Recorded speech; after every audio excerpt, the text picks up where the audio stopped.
Congressman Troy Nehls, he is here joining us. You can find him on X at Rep. Troy Nehls, N-E-H-L-S. Congressman, thank you for taking the time to join me this morning on the David Webb Show. How are you? Good morning, Mary. David picked the right person to lead the effort this morning, Mary. Congratulations. Oh, thank you. Aren't you sweet? And I bet you say that to all the girls. Oh, yes. Hi. It's good to be with you, and thank you for all your support and all the listeners out there listening to the program. Well done. So, thank you. This is all about, the reason you're here is really all about Police Week. And I'm kind of sad that we even have to have a week. I just kind of thought it should be a no-brainer, but we have to have a week to bring attention to what our men and women in uniform do to protect us. Now, I truly believe that the vast majority of Americans do realize that. They do appreciate it, especially, I live in a little town. It's it's 1.5, we have 3,000 people. It's 1.1 square miles, right? So it's a very tiny little place. We only have 2 officers on duty at any given time, and no one works not on Sundays. So the office is closed. There's officers out, but if you need to go into the police department on Saturday or Sunday, you can't. It's closed. But I know them all by name. They know everyone. There's a familiarity and there's an appreciation there because of that. But if you live in a big inner city, if you live in a big city, you don't have that. And I think that's where the disconnect is. And you and Congressman Jimmy Panetta, who is a Democrat, and 27 members of Congress have introduced a bipartisan bill called the National Law Enforcement Remembrance, Support, and Community Outreach Act. And this is to establish a formal program within the DOJ to support and enhance our law enforcement officers across the country. Sad that we need this, but we do. So tell us what this bill would accomplish. Yes, I thank you, Mary. Yeah, we have over 150 co-sponsors right now for this bill, and it's going to be about $6 million. And all it does is it's a program that's there to help memorialize and honor law enforcement. It's there to help compile data on injuries and fatalities and that we see with law enforcement, because obviously it's increased. The assaults and the murders and homicides of law enforcement officers are up through the roof. I think it's the highest it's been in 20 years, and it increases public understanding and trying to get support for law enforcement. It's $6 million well spent, what I'm saying, and I have over 150 co-sponsors, so it's the right thing to do. We come up here every year. The law enforcement officers come up here every year. We honor them, and for the last several days, I've seen officers dressed in full uniform playing bagpipes. You see the motorcycle units going through the town here. You see the horses, and then sadly yesterday when I was down there near the monument, near the mall, you can hear the officers that have been killed serving their country and their communities. Their names are being read one at a time, and sadly, we read way too many names yesterday. So I'm just a big fan of putting that on television. Like they do. Remember after 9/11, the names of the people who died just scrolled along the bottom of the screen. I think during Police Week, maybe that's something that needs to be done to raise awareness.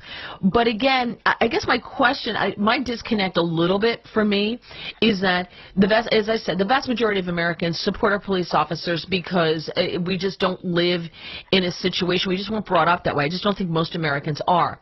I think when you get into our inner cities, there is a disrespect for law enforcement until they need you, right? And I think it's based on... Go ahead. You're right, Mary. You're right. You talk about your small little community, 3,000 people. I bet you a very large majority, if not every one of them, support their local law enforcement and know the officers by name. And I think the average American supports law enforcement. And when I speak to officers across the country, in my district, they know which party supports them as well. When you look at the leader of our party, Donald Trump, the greatest president of my lifetime, he's at these rallies across the country, and he's always shaking hands, taking pictures with law enforcement. Democrats don't like that. Democrats don't want to do that. And the 10% or so of the American people that maybe do not like law enforcement, it's the far left Democrats that want to defund them. So then you get these liberal mayors in these cities and liberal governors want to start defunding the police, and then all hell breaks loose. And now they're trying to figure out, I wonder why crime is up. Why can't we keep police officers? It makes no sense to me whatsoever. But this is a problem for Joe Biden. I'm telling you, it's a problem for Joe Biden, and that's why Donald Trump's going to win, because the minority communities in these inner cities, they're black, they're Hispanic, it's rampant with crime, and they're sick and tired of it. They're sick and tired of it, and they want law and order back in their communities. Yeah, one of the things I remember, because I live in the People's Socialist Republic of New Jersey, but in a red enclave. I remember in New York, one of the things that Rudy Giuliani did when he took over from Dinkins, which Dinkins just totally trashed the city up, and then we cycle through. And Giuliani, when he wanted to clean it up, one of the things that they did is they put officers back walking a beat in the same neighborhoods, the same officers, so that they got to build that community connection. And I think that I thought at the time that, I didn't quite understand it. Looking back, I get it, that it's that familiarity there that you realize, oh, these guys aren't horrible, terrible people. They're not going to kill me just to kill me because of the color of my skin, and all the other, I guess, fallacies that exist regarding law enforcement that have been allowed to grow in our communities. So is that something that I guess needs to be done more that you guys could advocate for? Yes, Mary. I think really what you're referring to is what we in law enforcement would be that community policing. When I was in community policing, when I worked for the City of Richmond Police Department, they would always assign us to the same beat, that same little district. Yeah. So we were familiar with the people within that beat, within that district, and we were always encouraged, if you're going to get in your police car and patrol around, slow down and roll down your damn window every once in a while and wave to people and talk to people. Matter of fact, pull over, get out of your car, and just walk up and down the street so people can see that you are not this big bad villain that's out there to hurt someone. And so the community policing philosophy has been in existence for decades. It's just some agencies take more advantage of those programs versus just being a reactive law enforcement agency, and that's pretty much what you see right now in the big cities. They're going from call to call to call because they don't have time to interact because they're so short-staffed, and or the nut job mayor in that city council has defunded law enforcement so much that they don't have time to interact with the people they are charged to protect and serve. Let me ask you, since you are in Congress, and so you talk to people across the aisle, this is a bipartisan bill, and you noted that it's the Democrats who are defunding the police. I think we all know that. It's all the liberal DAs in these big liberal cities, and part of me kind of doesn't feel sorry for the people who live there because they vote for this, so I kind of feel like, well, maybe you should experience the government you vote for and then maybe change your mind. But they don't seem to change their mind. What is the explanation on the left for wanting to defund the police? I mean, have anybody had to come to Jesus moment and say, oh, yeah, this really isn't a good idea, who previously thought it was? Well, I think a lot of this really started back in the 2020 riots when you had the George Floyd incident. And by the way, I would have never made a mural of him or painted his face on a wall or a statue because he was a crook. He was a crook. He was a bad hombre. He was a bad man. But all of a sudden now we need to make him and turn him out like he's Martin Luther. It's an absolute joke, but that's what the left does. And then all of a sudden we had all these riots and then all the calls for defunding the police. Now, I have never talked to a law enforcement officer in the past 4 years or so where they said what Shaven did, the officer up there putting the knee on the neck. We said, you can't do that. That is uncalled for, this and that. But the left totally spun this out of control and all of a sudden now started saying all these cops, they're racist, they're after the African American. We must do everything we can to stop this, slow it down, defund them. And George Soros is funding a lot of this. He's funding these liberal DAs that are out there releasing these bad felons, convicted felons, and individuals that are charged with assaulting law enforcement, and he's releasing them all. But I tell you, the American people aren't buying it, and even some Democrats, and I said to them, I said, you own this narrative of defund the police. Now they're trying to say no. So now here it is, National Police Week, and you're getting some Democrats saying we're out here supporting law enforcement. I think it's too late, folks, too late. You are the one, your party's the one that went out there and started defunding this, with these liberal mayors and liberal district attorneys and the American people, and specifically the minorities in these inner cities are sick and tired of it. And you're right. They're experiencing pain.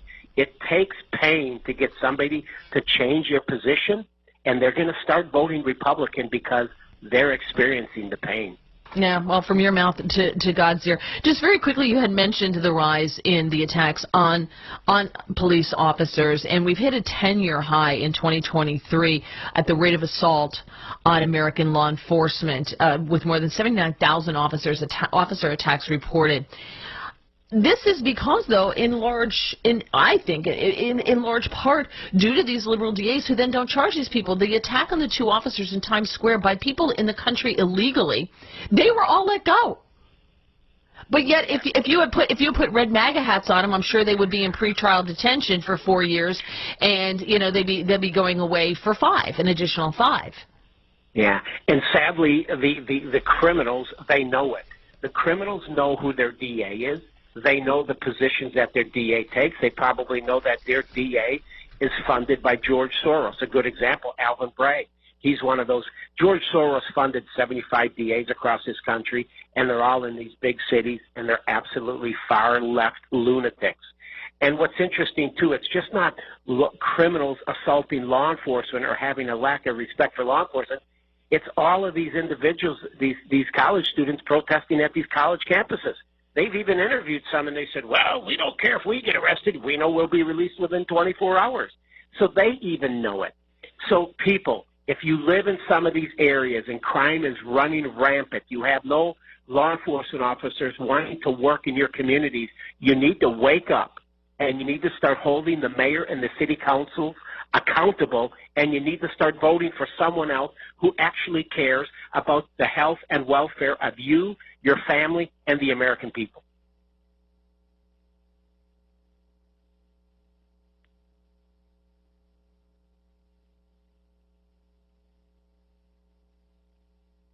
I may have lost you, Mary.